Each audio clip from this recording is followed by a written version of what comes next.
Hello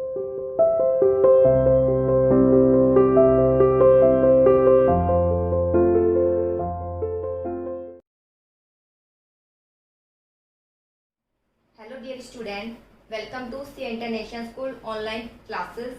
Dear plus 2 commerce class unit 9 financial management हम start करी थी। आज इसका टॉपिक डिस्कस करेंगे फाइनेंशियल प्लानिंग क्या है।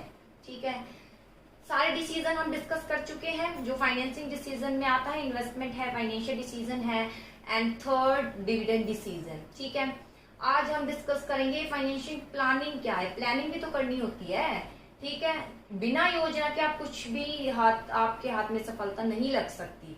तो फाइनेंशियल प्लानिंग में हम यही अरेंज करेंगे, जो फाइनेंस से रिलेटेड प्लानिंग की जाएगी उसे बोलेंगे फाइनेंशियल प्लानिंग। चलिए देखिए क्या है। What is to be done in future, ये आपने अच्छे से पढ़ा है इन प्लानिंग लेसन में। Is called planning. भविष्य के लिए जो भी कुछ करना है वो प्लानिंग कहलाया जाता है। A finance manager has to formulate plan regarding future financial requirement. अब फाइनेंशियल मैनेजर क्या करेगा भाई? फाइनेंशियल मैनेजर का कार्य ही फाइनेंस का करना है। फाइनेंस यानी मनी, वित्त होता है। Financial manager has to formulate. तो फाइनेंस मैनेजर को क्या करना होता है? फॉर्मुलेट प्लान को बनाना होता है रिगार्डिंग फ्यूचर फाइनेंशियल रिक्वायरमेंट। किससे रिलेटेड? वो योजना बनाता है कि भविष्य में कितने फाइनेंस की जरूरत है। इसके अलावा वही 3 डिसीजन जो अभी था कि इन्वेस्टमेंट और फाइनेंसिंग डिसीजन और थर्ड है डिविडेंड डिसीजन, वही यहाँ पर ही है कि कितना फाइनेंस की जरूरत है एंड इट्स प्रोक्यूरमेंट और किस तरीके से इसे प्राप्त किया जाएगा एंड इट्स यूटिलाइजेशन और किस तरीके से इसे यूटिलाइज किया जाएगा। जो मनी कहाँ, फाइनेंस रिक्वायरमेंट कितने मनी की जरूरत है, उसे कैसे प्राप्त करेंगे, जब आ जाएगी उसको कैसे यूटिलाइज करना, इससे रिलेटेड प्लानिंग करना ही फाइनेंशियल प्लानिंग कहलाया जाता है। 3 word, requirement, procurement, utilisation. Requirement, procurement और यूटिलाइजेशन। कितनी मनी की आवश्यकता है, कहाँ से प्राप्त करना है और उसे कैसे यूटिलाइज करना है। तो फाइनेंशियल प्लानिंग रिफर टू, इसका अभिप्राय क्या है? Determining of financial activity. Determine करना है फाइनेंशियल एक्टिविटी। फाइनेंशियल एक्टिविटी क्या? यही है फाइनेंशियल एक्टिविटी। फाइनेंस में जो एक्टिविटी कार्य कर रहा है, कौन सा कार्य कर रहा है? रिक्वायरमेंट पता करना, procurement, utilisation, so that objective of organisation could be achieve. तो फाइनेंशियल प्लानिंग का अभिप्राय डिटरमाइन करना है फाइनेंशियल एक्टिविटी यानी ये रिक्वायरमेंट, प्रोक्यूरमेंट, यूटिलाइजेशन, ताकि ऑर्गेनाइजेशन के ऑब्जेक्टिव को क्या किया जा सके? प्राप्त। It implies forecasting financial need of the organisation. इसका अभिप्राय क्या है? फोरकास्टिंग करना है यानी अनुमान लगाना है फाइनेंशियल नीड्स की ऑर्गेनाइजेशन में कितने फाइनेंस की जरूरत है एंड देयर सुटेबल सोर्स। वही लाइन है बेटा जो भी यहाँ थी, उसको अलग तरीके से बताया गया है। इसका अभिप्राय फोरकास्टिंग यानी ये रिक्वायरमेंट, फोरकास्टिंग करना है कितने मनी की जरूरत है। दूसरा procurement and their suitable source, किस किस सोर्स से प्राप्त करना है। Third utilise and their efficient utilisation, और किस तरीके से इसका बढ़िया प्रयोग करना कहलाया जाता है फाइनेंशियल प्लानिंग। फिर सुन लीजिए फाइनेंशियल प्लानिंग क्या है? What is to be done, भविष्य में के लिए क्या करना है, ये प्लानिंग है। अब फाइनेंशियल प्लानिंग में फाइनेंस से रिलेटेड योजना बनाई जाती है, कितनी मनी की जरूरत है, प्रोक्यूरमेंट कहाँ से प्राप्त किया जाए और जब प्राप्त हो जाएगा उसको कैसे यूटिलाइज किया जाए, यही कहलाया जाता है फाइनेंशियल प्लानिंग। ये 3 वर्ड, इसी से रिलेटेड इसकी प्रोसेस भी आएगी। ठीक है बेटा, ये फाइनेंशियल यानी एक ब्लूप्रिंट तैयार करना वो कहलाया जाता है फाइनेंशियल प्लानिंग। चलिए अब हम आगे डिस्कस करते हैं इसके बारे में। हाँ जी, तो ये कहलाया जाता है फाइनेंशियल प्लानिंग। इसके अलावा टूल किट देख सकते हैं। It refer to preparation of financial blueprint. एक और ये भी लिखा था, इसका मीनिंग याद कर लेना। टूल किट में जो हम केस स्टडी पढ़ते हैं उसमें ब्लूप्रिंट लिखा आता है। ब्लूप्रिंट तैयार करना, एक खाका तैयार करना, ऑर्गेनाइजेशन फ्यूचर ऑपरेशन, ताकि भविष्य में जो ऑर्गेनाइजेशन के कार्य है वो फुलफिल हो सके, उसे कहते हैं फाइनेंशियल प्लानिंग। चलिए अब आते हैं प्रोसेस क्या है फाइनेंशियल प्लानिंग के। तो देखिए इसकी फर्स्ट प्रोसेस,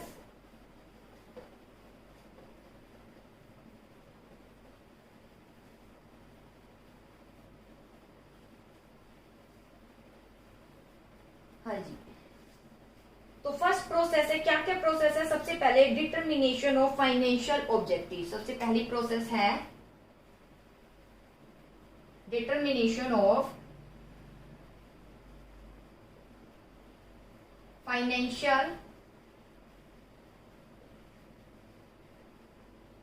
ऑब्जेक्टिव। देखिए, डिटरमाइन करना है फाइनेंशियल ऑब्जेक्टिव। ऑब्जेक्टिव क्या है? ऑब्जेक्टिव शॉर्ट या लॉन्ग, यही तो है फाइनेंस लेने का। चलिए देखिए, in the first stage financial objective of organisation are determined.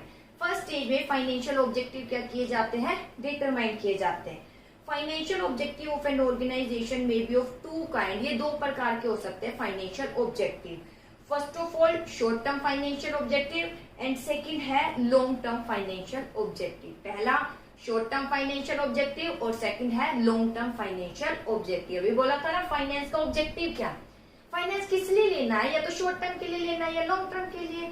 तो ये तो ऑब्जेक्टिव दो ही होगा, शॉर्ट टर्म या लॉन्ग टर्म। इसके बाद शॉर्ट टर्म फाइनेंशियल ऑब्जेक्टिव में इंक्लूड है maintenance adequate liquidity in the organisation. इसका अभिप्राय पर्याप्त रूप से मनी बनी रहनी चाहिए, मेंटेनेंस बना रहना चाहिए लिक्विडिटी का। लॉन्ग टर्म फाइनेंशियल ऑब्जेक्टिव क्या है? लंबे समय के लिए मनी क्यों ले रहे हैं?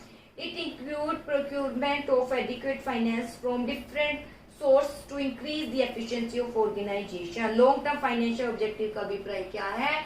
इसका अभिप्राय प्रोक्योरमेंट, पर्याप्त मात्रा में फाइनेंस को लेना है डिफरेंट सोर्स से, ताकि ऑर्गेनाइजेशन में क्या बनी रहे? एफिशिएंसी। क्या बनी रहे? एफिशिएंसी। तो डिटर्मिनेशन ऑफ फाइनेंशियल मैनेजमेंट मतलब कि फाइनेंस को लेना है, कैसे लेना है? या तो शॉर्ट टर्म के लिए या फिर किसके लिए होता है? लॉन्ग टर्म के लिए। तो दो ही ऑब्जेक्टिव है, या तो शॉर्ट टर्म ऑब्जेक्टिव या फिर long term objective. Short term objective क्या है फाइनेंस का? शॉर्ट टर्म ऑब्जेक्टिव मतलब पर्याप्त मात्रा में क्या बनी रहे? फाइनेंस लेना, ताकि पर्याप्त मात्रा में क्या लगी नहीं रहे? लिक्विडिटी बनी रहे और हम मेंटेनेंस इजीली रूप से कर सके, आसानी से क्या कर सके? खर्चे कर सके। ठीक है। और लॉन्ग टर्म का ऑब्जेक्टिव क्या है? लॉन्ग टर्म का ऑब्जेक्टिव ये है कि लंबे समय तक मनी बनी रहे, ताकि विभिन्न सोर्स से हम मनी प्राप्त करें, ताकि हमें क्या मिल, ताकि संस्था में क्या बनी रहे? एफिशिएंसी। ताकि संस्था की क्या बनी रहे? एफिशिएंसी। और यहाँ पर क्या है? लिक्विडिटी। फिर पढ़ा देती हूँ। फर्स्ट स्टेज फाइनेंशियल ऑब्जेक्टिव की है are determine. Objective of financial में भी दो प्रकार के ऑब्जेक्टिव हो सकते हैं, short term financial objective, second है long term financial objective. Short term financial objective में क्या इंक्लूड है? मेंटेनेंस एडिक्वेट लिक्विडिटी, पर्याप्त मात्रा में मनी बनी रहनी चाहिए कि हम कुछ खर्चे भी अपने निकाल सके। ठीक है। लॉन्ग टर्म फाइनेंशियल ऑब्जेक्टिव क्या है? एडिक्वेट फाइनेंस, पर्याप्त मात्रा में फाइनेंस होना चाहिए, ताकि क्या बनी रहे? ऑर्गेनाइजेशन में एफिशिएंसी बनी रहे, ताकि ऑर्गेनाइजेशन में क्या बनी रहे? एफिशिएंसी। चलिए सेकंड पॉइंट देखते हैं। सेकंड है determination of financial policy. Determination of financial policy. देखिए, डिटर्मिनेशन ऑफ फाइनेंशियल पॉलिसी। देखिए, अब इसके अंतर्गत फाइनेंशियल पॉलिसी डिटरमाइन की जाती है। पहले ऑब्जेक्टिव हो गया शॉर्ट टर्म या लॉन्ग टर्म। अब फाइनेंशियल पॉलिसी। पॉलिसी देखिए, पॉलिसी तो कैश, क्रेडिट, आपने बहुत सी पॉलिसी पढ़ी है। देखिए, in the second stage of financial planning financial policy are determine. Financial policy determine की जाती है so that financial objective could be achieve. ये बहुत पहले मैं बता चुकी हूँ प्लानिंग वाले में। प्लानिंग किस लिए पॉलिसी क्यों बनाई जाती है? ऑब्जेक्टिव को प्राप्त करने के लिए पॉलिसी बनाई जाती है। यूनिट फर्स्ट में भी पढ़ा था। ऑब्जेक्टिव है जैसे कि 2000 करोड़ के पार ले जाना है सेल, लेकिन सेल कैसे करे भाई? कैसे करे? कैश सेल करनी है, क्रेडिट, ये भी डिपेंड करता है सेल्स पर। तो ऑब्जेक्टिव को प्राप्त करने के लिए क्या बनाई जाती है? पॉलिसी। ठीक है। ऑब्जेक्टिव को अचीव करने के लिए क्या बनाई जाती है? पॉलिसी। क्या बनाई जाती है? पॉलिसी, ऑब्जेक्टिव को अचीव करने के लिए। ठीक है। जैसे देखिए, in the second stage financial planning financial policy determine की जाती है, ताकि फाइनेंशियल ऑब्जेक्टिव को प्राप्त कर सके। पॉलिसी बनाई जाती है ताकि फाइनेंशियल ऑब्जेक्टिव प्राप्त कर सके। इट इंक्लूड, इसमें क्या क्या इंक्लूड है? Capitalisation policy, capital structure, capitalisation. देखिए, इसके अंतर्गत क्या क्या शामिल है? Capitalisation policy.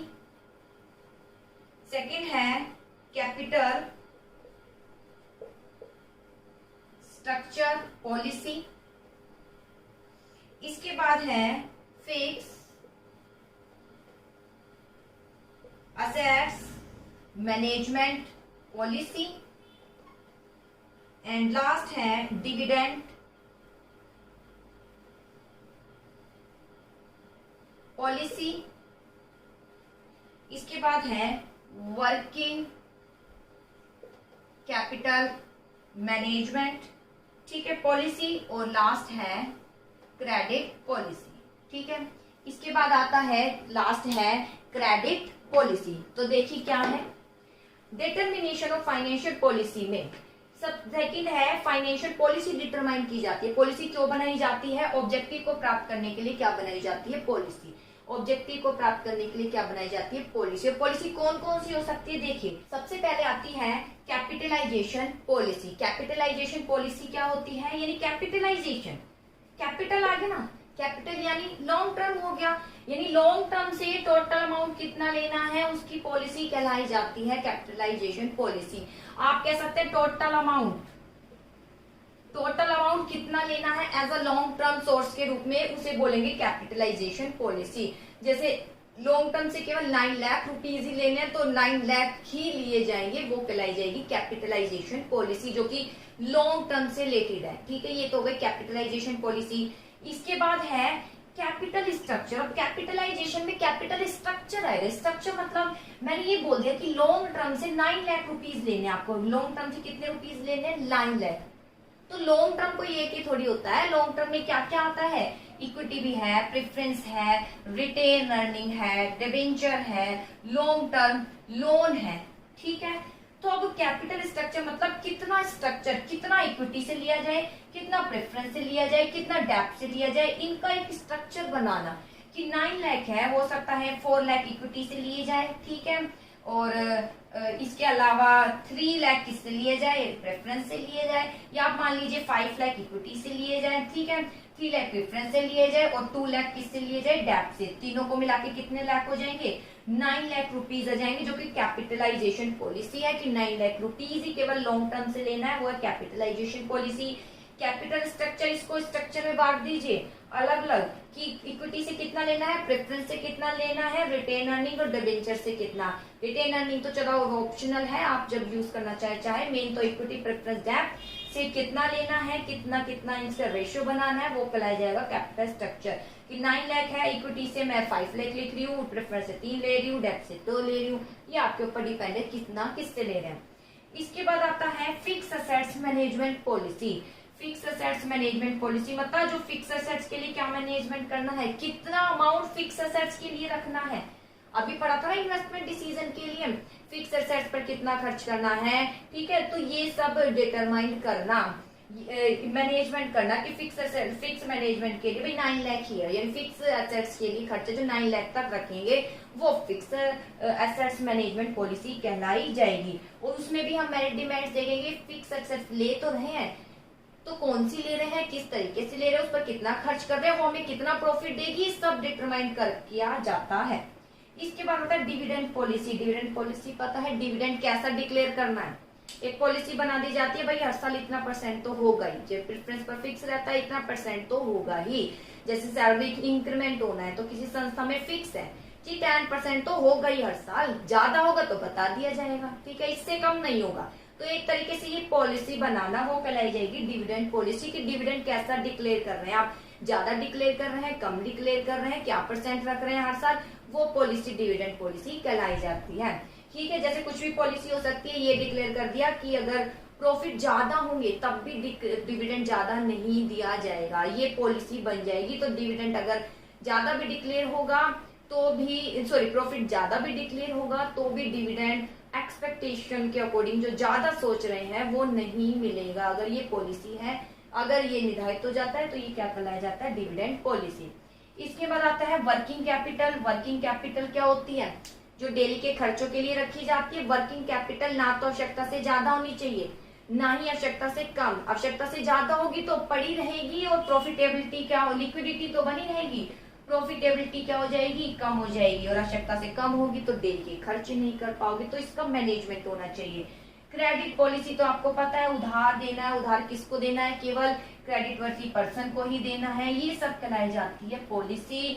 Determination of financial policy, जिसमें कैपिटलाइजेशन पॉलिसी यानी लॉन्ग टर्म पर कितना आपको अरेंज करना है, कितना खर्च करना है, कितना इन्वेस्ट करना है, यानी कितना मनी आप अरेंज करना चाहते हैं लॉन्ग टर्म के लिए, वो capitalisation policy. Capital structure, structure बनाइए कैपिटलाइजेशन का, किस किस से कितना, फिक्स एसेट्स पर कितना खर्चा करना है, डिविडेंड कैसे डिक्लेयर करना चाह रहे हैं, या जैसे डिविडेंड पॉलिसी ये हो सकती है शुरुआत के वर्षों में, ठीक है, संस्था ये कह रही है कि शुरुआत के वर्षों में, अभी संस्था शुरू हुई है, वो डिविडेंड कम डिक्लेयर करेगी चाहे प्रॉफिट कितना हो, तो ये और कुछ नहीं, ये डिविडेंड पॉलिसी है। वर्किंग कैपिटल, ठीक है, कितना मैनेज करना है, कितना रखना है, क्रेडिट पॉलिसी, उधार देना है नहीं, ये सब कहलाया जाता है डिटर्मिनेशन ऑफ फाइनेंशियल पॉलिसी। चलिए अब देखते हैं इसका एक्सप्लेनेशन। हाँ जी, फर्स्ट ऑफ ऑल आता है इसके अंतर्गत इट इंक्लूड कैपिटलाइजेशन, ये सब बता दिया है। फॉर इंस्टेंस, जैसे इसमें से ये उठा के लिखा है, in respect of capital structure के संबंध में पॉलिसी कंपनी में भी depend on equity share capital in the initial year, जैसे कि ये हो सकता है रिगार्डिंग डिस्ट्रीब्यूशन ऑफ डिविडेंड। जैसे कैपिटल स्ट्रक्चर की पॉलिसी में, कैपिटल स्ट्रक्चर मैंने बता दिया केवल लॉन्ग टर्म से ही मनी लेनी है, वो कहलाया जाता है कैपिटल स्ट्रक्चर। लॉन्ग टर्म के लिए जो पैसा लेना है 9 लाख तक, वो कैपिटल। उसमें एक और लाइन ऐड कर दी कि कैपिटल स्ट्रक्चर, कैपिटल पॉलिसी की केवल जो है इक्विटी से ही लेनी है, तो वो कहलाया जाएगा, जैसे कि instance of capital structure policy company में भी to depend on equity share capital. Capitalisation policy long term से ही लेना है, और वही कैपिटल स्ट्रक्चर की अब लेना तो है किस किस से लेना है, इक्विटी से, प्रेफरेंस से, डेब्ट से। तो पॉलिसी हो गई कि भाई केवल इक्विटी से ही लिया जाएगा, तो ये कहलाया जाएगा कैपिटल स्ट्रक्चर पॉलिसी। मैंने कैपिटलाइजेशन बता दिया, जो लॉन्ग टर्म से मनी ली जाती है capitalisation. Capital structure long term में इक्विटी प्रेफरेंस, ये सब कैपिटल स्ट्रक्चर। अब इसमें एक पॉलिसी हो सकती है या तो इक्विटी प्रेफरेंस डेब्ट तीनों से ही लेना है, या पॉलिसी हो सकती है केवल इक्विटी से ही लेना है, बाकियों को प्रेफरेंस नहीं देना है, तो ये सब कहलाई जाती है कैपिटलाइजेशन, कैपिटल स्ट्रक्चर पॉलिसी। ठीक है, ऐसे ही डिविडेंड के संबंध में जो है हो सकता है कि शुरू के वर्षों में डिविडेंड कैसा डिक्लेयर किया जाएगा, कम, जो मैं अभी बता ही चुकी हूँ। और क्रेडिट के रूप में हो सकती है कि केवल क्रेडिट दिया जाएगा क्रेडिट वर्थी पर्सन को, जो मैं अभी बता चुकी हूँ। ठीक है, इसके बाद थर्ड आता है डिटर्मिनेशन ऑफ फाइनेंशियल प्रोसीजर।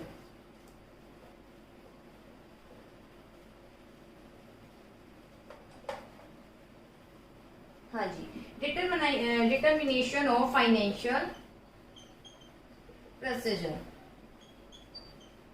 ठीक है, क्या प्रोसेस है, फाइनेंशियल क्या प्रक्रिया है, देखिए। In the third stage of financial planning में फाइनेंशियल प्रोसीजर आर डिटरमाइन, यानी फाइनेंस की प्रोसेस डिटरमाइन की जाती है। इसके अंतर्गत जो प्रोसेस है are more clear than policy. जो प्रोसीजर है, क्या होते हैं प्रोसीजर, जैसे कि मैंने ये तो वैसे कट हो चुका है सिलेबस में से, लेकिन मैं करा चुकी थी पहले। पॉलिसी के बाद आती है एक प्रोसेस फुलफिल की जाती है, प्रोसीजर यानी कार्य प्रक्रिया प्रणाली। जैसे कि उधार तो दे दिया, क्रेडिट वर्थी पर्सन को देना है, अगर उधार वापस वो नहीं दे रहा है वापस, तो क्या क्या स्टेप उठाने हैं, वो कहलाई जाएगी प्रोसीजर यानी कार्यविधियां। कार्यविधि, जैसे कि उधार अगर वो नहीं दे रहा, तो सबसे पहले क्या कहा जाता है, पहले एक लेटर दिया जाता है, लेटर का रिस्पॉन्स नहीं आया, फोन किया जाएगा, फोन का रिस्पॉन्स नहीं जा रहा, खुद पर्सनली जाके मिला जाएगा, फिर भी वो मनी नहीं देता, तो लीगल क्या लिया जाएगा, एक्शन। ऐसे नहीं तुरंत उठकर लीगल एक्शन ले लिया जी, ऐसे नहीं होता। फीस नहीं देते तो पहले रिटर्न देते हैं, आपको एक देते हैं ना, आप कहते हैं मैडम जी चेक आ गया हमारा, वो देते हैं। फिर नहीं आई टाइम पर फीस तो कॉल करते हैं, कॉल करने के बाद कहते हैं जी आइए स्कूल आइए, या किसी को भेजते भी आस पास है, ठीक है, कि भाई पूछ कर आइए कब तक दे सकते हैं, क्योंकि फोन से उससे कांटेक्ट नहीं हो पा रहा, फिर लिया जाता है एक तरीके से लीगल एक्शन। ठीक है, जैसे आप पर तो लीगल एक्शन यही होता है कि आपको क्लास से बाहर निकाल दिया जाता है, जी फीस दोगे तो आइए, वरना स्कूल से बाहर, ये इस तरीके से होता है। तो ऐसे ही ये प्रोसीजर कहलाए जाते हैं। तो ये ज्यादा क्लियर होते हैं पॉलिसी से, ज्यादा क्लियर कर देते हैं पॉलिसी को। In case procedure it is laid down what order are जो विल बी परफॉर्म, इससे ये पता चल जाता है कि हमें किस जॉब को किस तरीके से परफॉर्म करना है। जैसे उधार तो देना, अब उधार लेना कैसे है, लेने के लिए क्या क्या प्रक्रिया अपनानी है, तो ये ज्यादा क्लियर कर देता है। जैसे कि decision regarding depending on equity capital in the initial year of company is a policy. जैसे कि पहले एक हम डिसीजन ले रहे हैं कि शुरुआत के वर्षों में केवल क्या लेंगे, इक्विटी शेयर कैपिटल, ये कंपनी की पॉलिसी हो सकती है। But the different step taken to procure equity capital, आपको पता है इक्विटी कैपिटल तो लेने, लेकिन डिफरेंट स्टेप उठाने पड़ेंगे इक्विटी कैपिटल लेने के लिए, और जो ये स्टेप आएंगे वही फाइनेंशियल प्रोसीजर आएगा कि इक्विटी कैपिटल कैसे कैसे आप लेंगे, किस तरीके से कितनी लेंगे, कैसा डिविडेंड डिक्लेयर करेंगे, वो स्टेप को फॉलो करना ही प्रोसीजर कहलाया जाएगा। सिमिलरली ऐसे ही क्रेडिट सेल की हो सकती है policy, prescribing the sequence of action to be taken in case of non realisation of payment, मतलब जो पेमेंट नहीं करते, कि क्रेडिट सेल की पॉलिसी हो सकती है अगर कोई पेमेंट नहीं कर रहा है तो किस तरीके से उनको लेना है, कैसे, मैं अभी बता चुकी हूँ, पहले रिटर्न, फिर फोन के थ्रू, फिर पर्सनली मेड, फिर लीगल क्या लिया जाएगा, एक्शन लिया जाएगा। तो ये सब कहलाया जाता है प्रोसीजर यानी कार्यविधि। फिर बता देती हूँ फाइनेंशियल प्रोसीजर, सबसे पहले जो है इसके अंतर्गत डिटरमाइन की जाती है पॉलिसी को ज्यादा क्लियर करते हैं, पॉलिसी को ज्यादा क्लियर कौन करते हैं, प्रोसीजर करते हैं, ये ज्यादा क्लियर कर देते हैं, ये बता देते हैं कि एक्शन किस तरीके से लिया जाना है। जैसे कि पॉलिसी है कंपनी की, क्या पॉलिसी है, शुरुआत वर्ष में इक्विटी शेयर से ही क्या लेना है, मनी लेना है। अब इसके लिए जो स्टेप फॉलो किए जाएंगे कि कैसे प्रोक्यूर की जाएगी मनी, प्रोक्यूर यानी प्राप्त, किस मनी को कैसे प्राप्त करेंगे, जो स्टेप उठाई जाएंगी वो कहलाई जाएगी प्रोसीजर। ऐसी पॉलिसी हो सकती है क्रेडिट केवल क्रेडिट वर्थी पर्सन को ही देना है, अब उससे मनी कैसे ली जाए वापस, जो स्टेप उठाई जाएंगे वो कहलाया जाएगा प्रोसीजर। इस प्रकार बेटा ये प्रोसेस इसकी क्लियर हो गई है जो मैंने आपको बता दी है। सबसे पहले ऑब्जेक्टिव, फाइनेंशियल ऑब्जेक्टिव डिटरमाइन किए जाते हैं। ऑब्जेक्टिव शॉर्ट टर्म और लॉन्ग टर्म होते हैं, ठीक है। शॉर्ट टर्म यानी प्राप्त लिक्विडिटी, लॉन्ग टर्म जो ऑर्गेनाइजेशन की क्या बनाए रखता है, एफिशिएंसी को इंक्रीज करता है। फिर सेकेंड पॉलिसी बता ही दी है, कौन कौन सी पॉलिसी होती है, मेनली रूप से capitalisation, total long term, capital structure, equity preference share से कितना कितना लेना है, ऐसी फिक्स एसेट्स मैनेजमेंट, ये सब, ठीक है। उसके बाद है प्रोसीजर, क्योंकि पॉलिसी को ज्यादा क्लियर कौन करता है, प्रोसीजर। तो प्रोसेस में हमने 3 बातें डिस्कस की है। ऑब्जेक्टिव को प्राप्त करने के लिए सेकंड स्टेप क्या बनाया जाता है, पॉलिसी, और पॉलिसी को ज्यादा क्लियर कौन करता है, प्रोसीजर। तो हमने आज के प्रोसेस में जो फाइनेंशियल प्लानिंग का प्रोसेस है उसमें ये डिस्कस किया है। होप आपको टॉपिक क्लियर हो गया होगा और आप इसको अच्छे से पढ़कर भी देखेंगे। ओके।